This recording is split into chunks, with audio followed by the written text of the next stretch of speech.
तो आज के इस वीडियो लेक्चर में हम देखेंगे जो इम्पोर्टेंट क्वेश्चंस हैं इलेक्ट्रॉनिक्स मेजरमेंट 2 के, इसके जो भी प्रोबेबल क्वेश्चंस हैं जो आने वाले हैं आपके एग्जाम में, वो हम डिस्कस करेंगे आज के वीडियो में। उससे पहले जो व्यूअर्स हमारे चैनल पे नए हैं, हमारे चैनल्स को सब्सक्राइब करें, वीडियो को लाइक करें और अपने फ्रेंड्स के साथ शेयर भी करें। ठीक है, ये क्वेश्चंस आपके एग्जाम के लिए इम्पोर्टेंट है, तो जो भी आप अपनी तैयारी कर रहे हैं उसके साथ ये क्वेश्चंस आप जरूर एक बार देख के जाइएगा। तो अब डिस्कस करना स्टार्ट करते हैं। सबसे पहला क्वेश्चन है, define harmonic distortion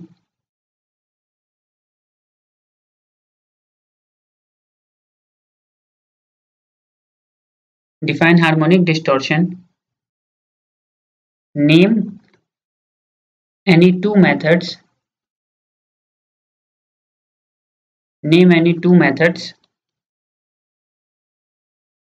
used to measure harmonic distortion।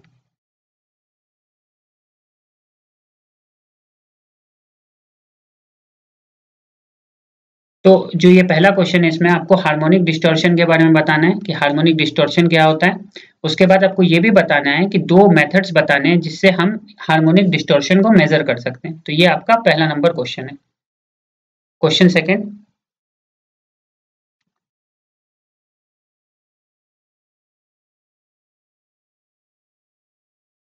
Right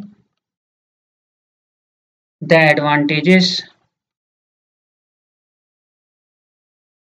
advantages of digital system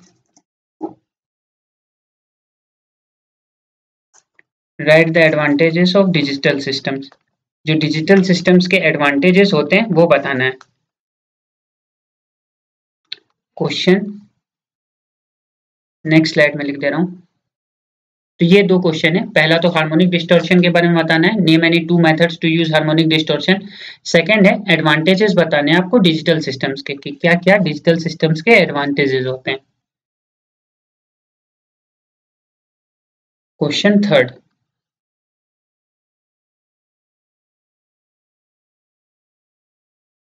differentiate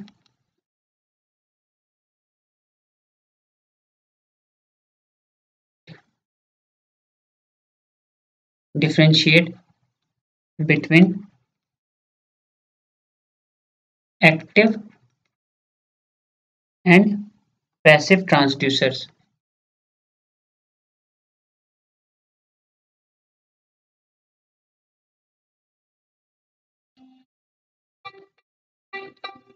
तो एक्टिव और पैसिव ट्रांसड्यूसर के बारे में बताना है। इसमें डिफरेंशिएट करना है कि एक्टिव ट्रांसड्यूसर क्या होता है और पैसिव ट्रांसड्यूसर क्या होता है, और इसको अच्छे से डिफाइन भी कर लीजिएगा कि डेफिनेशन क्या होता है और डिफरेंस क्या होता है उनके बीच। ठीक है, तो आप जैसे एक्टिव और पैसिव लिखोगे, जब डिफरेंशिएट करोगे तो पहला पॉइंट ऑफ डिफरेंस तो उनकी डिफिनेशन ही हो जाती है, तो वो भी आप पढ़ लीजिएगा कि एक्टिव ट्रांसड्यूसर क्या होता है और पैसिव ट्रांसड्यूसर्स क्या होता है। ठीक है, तो ये आपका तीसरा नंबर क्वेश्चन था।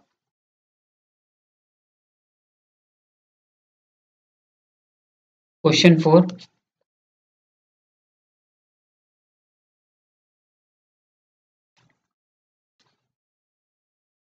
draw the diagram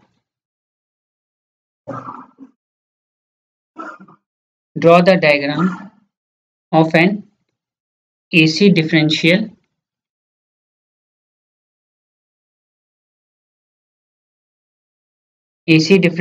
voltmeter and explain its operation।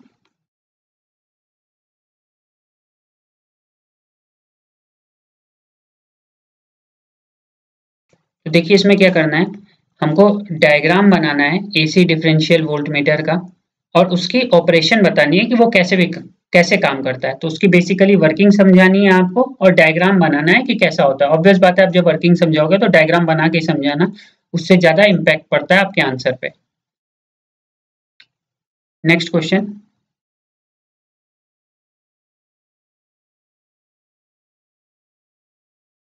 Question 5, what is linear variable differential transformer.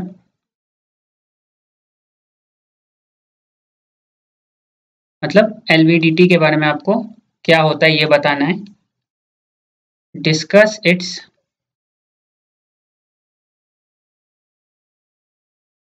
Principal and application.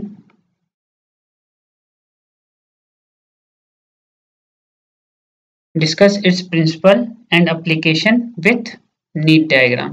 मतलब डायग्राम तो बनाना ही है आपको।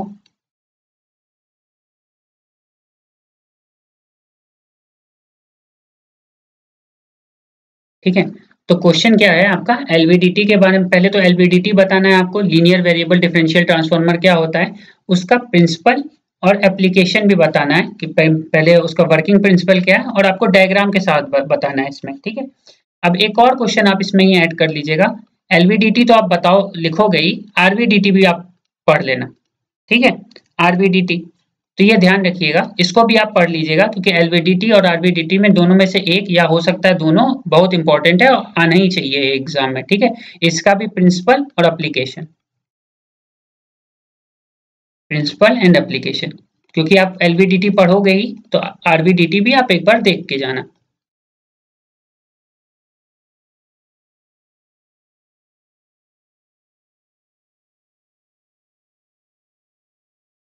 Question number 6, explain the working principle of explain the working principle of digital frequency meter.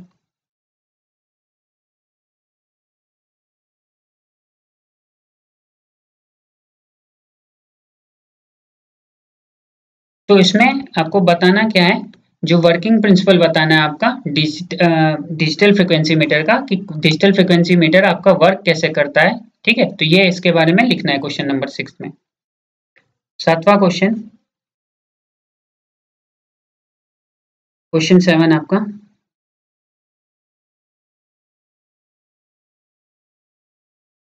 Explain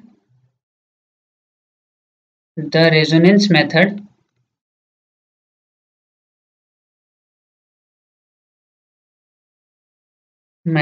for measurement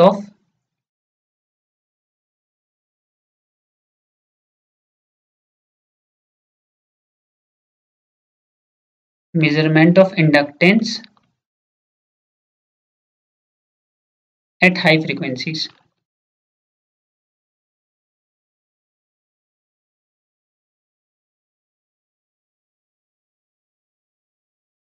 ठीक है, तो इसमें क्या है, explain the resonance method for measurement of inductance. तो रेजोनेंस मेथड बताना है मेजरमेंट ऑफ इंडक्टेंस के लिए। ठीक है, इसको एक्सप्लेन करना है, जो कि यूज होता है हाई फ्रीक्वेंसी पे, ये बताना है। और आप जब इंडक्टेंस के लिए पढ़ेंगे तो कैपेसिटेंस के लिए भी पढ़ लीजिएगा। ठीक है, तो ये भी ध्यान रखिएगा। ठीक है, तो रेजोनेंस मेथड तो बताना है आपको इंडक्टेंस के लिए एट हाई फ्रीक्वेंसीज, और कैपेसिटेंस के लिए भी क्या मेथड होता है वो भी आप एक बार स्टडी करके जाइएगा।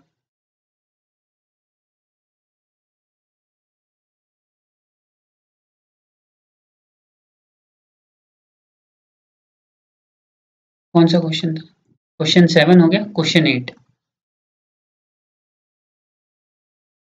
with the help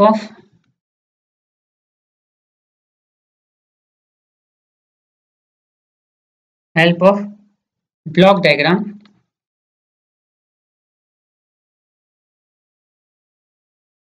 explain ramp tap digital voltmeter.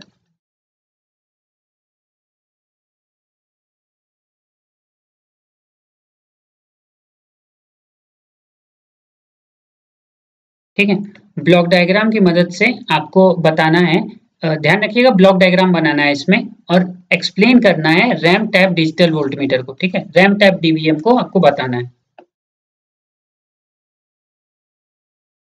Question number 9।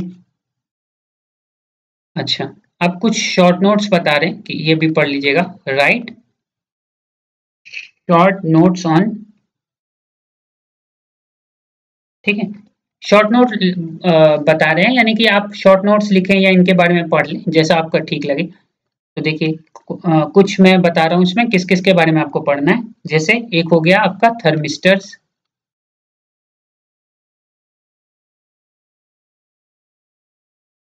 Photo emissive cell,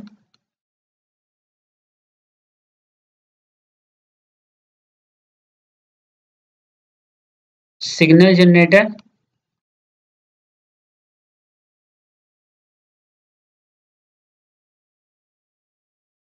noise figure. तो इन सब के बारे में भी आपको पता होना चाहिए। तो शॉर्ट नोट्स लिखना है कम से कम, इनके बारे में थोड़ा सा आप स्टडी करके जाइएगा। और फोटो इमिसिव सेल है, तो देखिए फोटो इमिसिव सेल अगर आप मतलब ये तो इम्पोर्टेंट है ही। फोटो कंडक्टिव,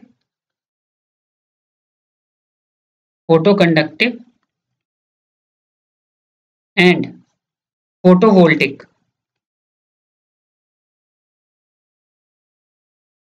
ये दोनों भी आपको पढ़ के जाना है, इसका कंस्ट्रक्शन एंड वर्किंग, ठीक है।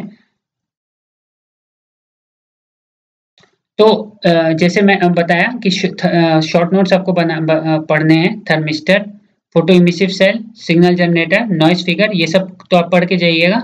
अब फोटो इमिसिव सेल के तो पढ़ना ही है आपको, इसका कंस्ट्रक्शन और वर्किंग ये सब। और फोटो कंडक्टिव और फोटो वोल्टिक सेल को भी आप एक बार देख के जाइएगा, ठीक है, क्योंकि इनमें से एक का आना मतलब काफी प्रोबेबिलिटी है या काफी ज्यादा चांसेस है कि इनमें से एक तो जरूर पूछेगा एग्जाम में।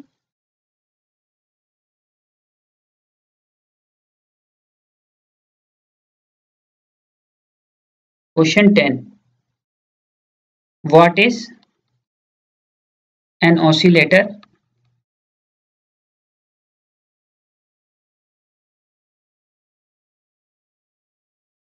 What is initial condition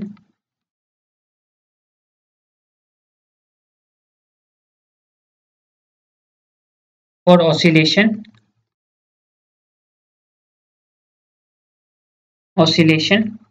to start?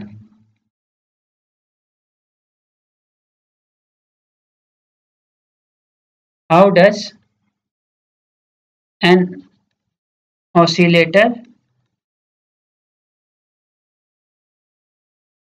differ from amplifier? तो देखो इसमें क्या करना है, पहले तो आपको ऑसिलेटर के बारे में बताना है। ऑसिलेटर क्या होता है, कैसा डिवाइस होता है। इनिशियल कंडीशन क्या होती है, मतलब ऑसिलेटर जो आपका वेवफॉर्म जनरेट करता है वो कैसे करता है। तो इनिशियल कंडीशन जैसे ऑसिलेशन, ऑसिलेटर के लिए बार्कहाउसेन क्राइटेरिया को या बीएच क्राइटेरिया को सेटिस्फाई करना काफी जरूरी है, ठीक है। तो वो भी इसमें बताना है। और ऑसिलेटर और एम्पलीफायर में डिफरेंस क्या होता है ये भी पढ़ के जाइएगा, काफी इंपॉर्टेंट क्वेश्चन है ये, इसको ध्यान रखिएगा। Question 11,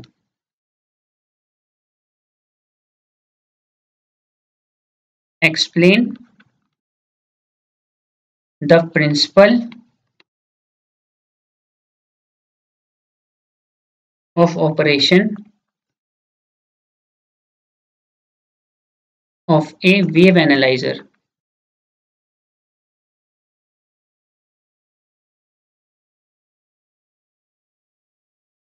explain the principle of operation of A wave analyser. तो वेव एनालाइजर जो होता है आपका, एक मिनट, ठीक है, इसका प्रिंसिपल बताना है कि कैसे ये वेव एनालाइजर किस प्रिंसिपल पे वर्क करता है। और जब एक और है, जब वेव एनालाइजर आप पढ़ ही रहे हो तो स्पेक्ट्रम एनालाइजर के बारे में भी, ये दोनों काफी इंपॉर्टेंट है। स्पेक्ट्रम एनालाइजर, ठीक है। तो principle of operation of wave analyser तो इसमें बताना ही बताना है, लेकिन वेव एनालाइजर के बाद क्योंकि दोनों इंपॉर्टेंट है, वेव एनालाइजर भी और स्पेक्ट्रम एनालाइजर भी, दोनों में से एक का जो आने की चांसेस है काफी ज्यादा है, ठीक है। तो principle of operation of wave analyser and spectrum analyser भी आप पढ़ लीजिएगा कि ये दोनों किस प्रिंसिपल पे वर्क करता है, कैसे वर्क करता है, इनके बारे में।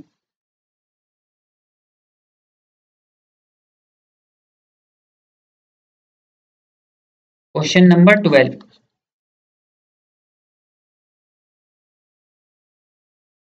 What is a data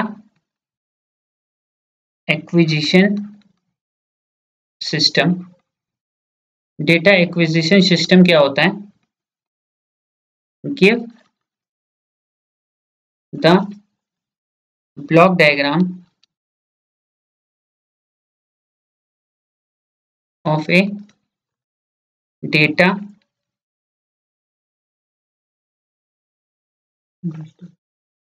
of a digital data acquisition system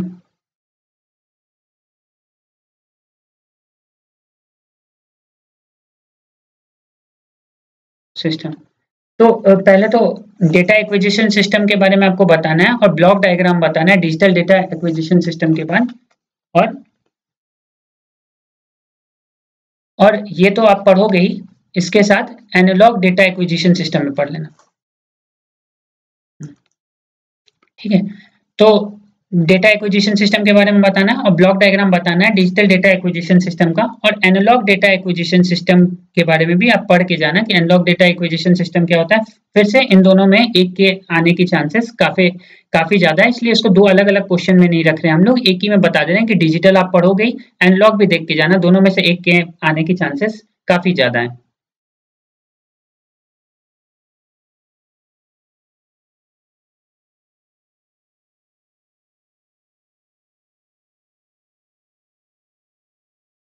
What is parallel T network? Why it is used? तो parallel T network क्या होता है और ये यूज क्यों किया जाता है, ठीक है। What is parallel T network and why it is used?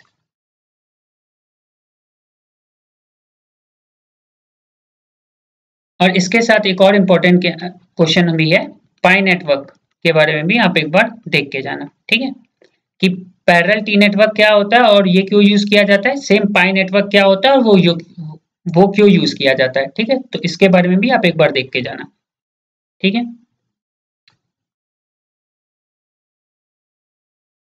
Question 14.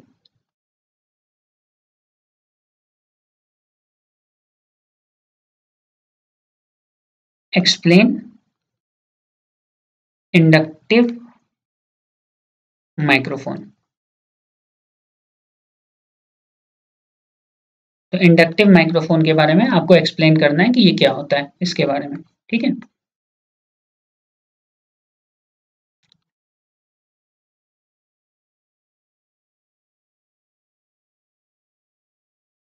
Fifteenth question, what do you mean by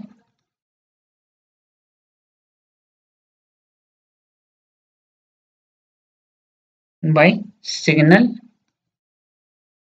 conditioning?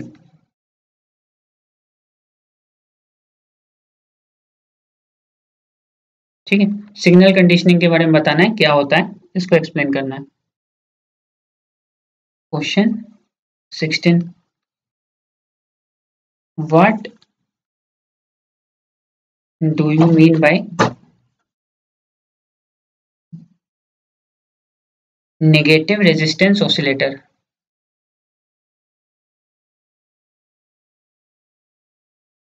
Negative resistance oscillator के बारे में बताना है इसमें कि नेगेटिव रेजिस्टेंस ऑसिलेटर क्या होता है, ठीक है। तो सिग्नल कंडीशनिंग क्या होती है और नेगेटिव रेजिस्टेंस ऑसिलेटर क्या होता है, इसके बारे में आपको बताना है।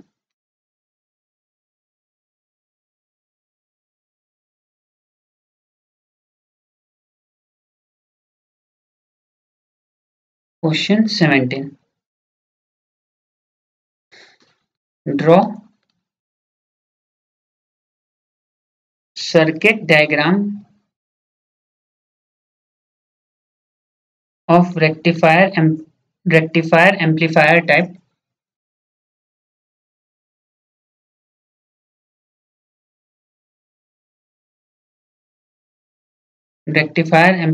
type VTVM and explain its operation. Its operation. ठीक है, रेक्टिफायर, एम्पलीफायर, टैप, वीटीवीएम के बारे में बताना है और वो काम कैसे करता है इसके बारे में समझाना है। तो ये 17th क्वेश्चन था आपका। Question number 18, draw a NEET diagram of square wave generator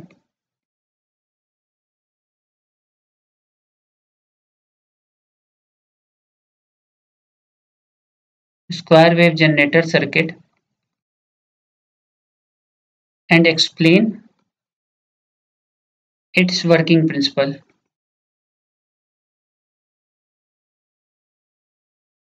तो स्क्वायर वेव जनरेटर सर्किट के बारे में बताना है, वर्किंग प्रिंसिपल। तो डायग्राम के थ्रू आपको बताना है स्क्वायर वेव जनरेटर सर्किट के बारे में और वो काम कैसे करता है उसके वर्किंग प्रिंसिपल के बारे में बताना है आपको। ठीक है,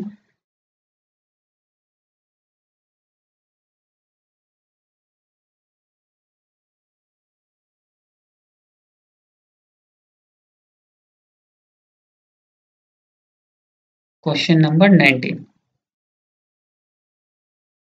draw a circuit diagram of weighted resistor D2A converter and explain its operation।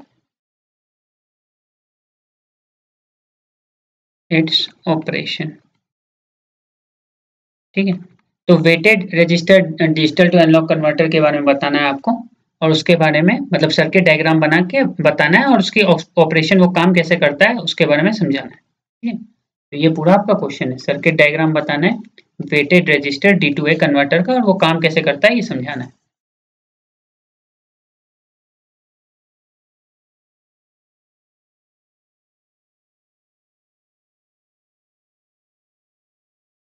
Draw constructional diagram of resistive potentiometer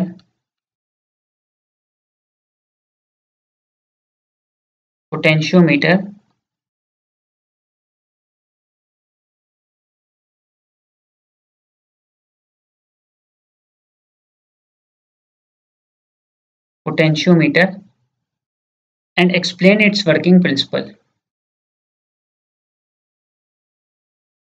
working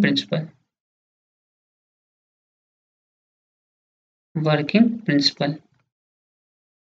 ठीक है, कंस्ट्रक्शनल डायग्राम बताना है आपको रेजिस्टिव पोटेंशियोमीटर का और काम कैसे करता है, वर्किंग प्रिंसिपल इसमें लिखना है।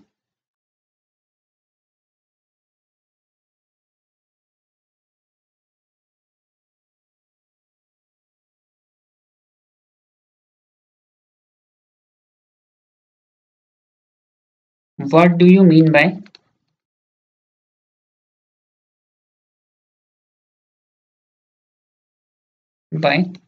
digital readout systems? इसके बारे में समझाना है आपको, डिजिटल रीडआउट सिस्टम क्या होता है।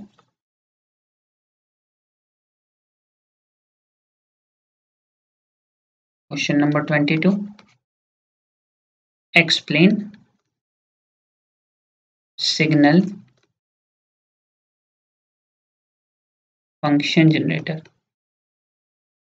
इसके बारे में एक्सप्लेन करना है आपको। ठीक है, सिग्नल या फंक्शनल जनरेटर क्या होता है आपका।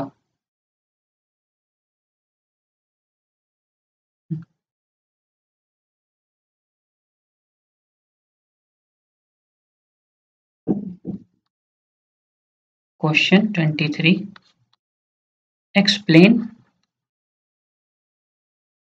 Multiplexing equipment. मल्टीप्लेक्सिंग इक्विपमेंट के बारे में समझाना है आपको। मल्टीप्लेक्सिंग इक्विपमेंट क्या होता है उसके बारे में एक्सप्लेन करना है आपको।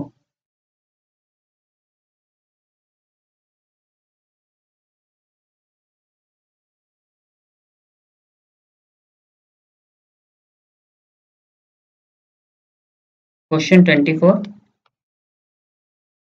Explain resolver. रिजॉल्वर के बारे में एक्सप्लेन करना है और रिजॉल्वर के बारे में समझाना है कि रिजॉल्वर क्या होता है।